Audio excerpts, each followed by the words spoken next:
జగన్మోహన్ రెడ్డి గారు మళ్ళీ సీఎం అయిపోతారు. వైఎస్ఆర్ కాంగ్రెస్ పార్టీకి జన ప్రభంజనం భారీగా ఉందన్నమాట. ఈ మధ్య వస్తున్న సర్వేలు చూస్తుంటే ఇది ఒక వారం రోజుల కిందట ఒక సర్వే వచ్చింది. హైదరాబాద్ ఐఐటిఎన్స్ హైదరాబాద్ గ్రూప్ అని ఒక సర్వే చేశారు. ఆ సర్వే ప్రకారం రాష్ట్రంలో కూటమి ఎమ్మెల్యేల మీద విపరీతమైన వ్యతిరేకత ఉంది. ఓన్లీ తెలుగుదేశం పార్టీ ఎమ్మెల్యేలే దాదాపుగా 73 మంది అనుకుంటా రెడ్ జోన్లో ఉన్నారు. జనసేన పార్టీ ఎమ్మెల్యేలు ఒక 12 మంది రెడ్ జోన్లో ఉన్నారు. బీజేపీ వాళ్ళు కూడా చాలా మంది రెడ్ జోన్లో ఉన్నారు.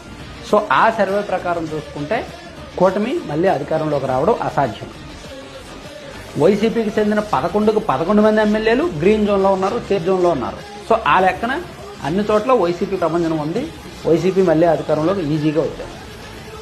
అలాగే మరో సర్వే ఏదో వచ్చింది నిన్న మొన్న, ఒక గ్రాఫ్ రిలీజ్ చేశారు జిల్లాల వారీగా, దాని వారీగా. దానిలో కూడా కూటమి ఎమ్మెల్యేల మీద విపరీతంగా వ్యతిరేకత ఉంది. జగన్మోహన్ రెడ్డి గారు మళ్ళీ ఈజీగా గెలిచే అవకాశం ఉంది. 144 సీట్లు వైసీపీకి వచ్చే అవకాశం ఉందని ఒక సర్వే ఉంది. సో ఈ సర్వేలన్నీ చూస్తుంటే జగన్మోహన్ రెడ్డి గారిదే మళ్ళీ అధికారం. వైసీపీ వాళ్ళు పండగ చేసుకోవచ్చు, ధీమాగా ఉండొచ్చు.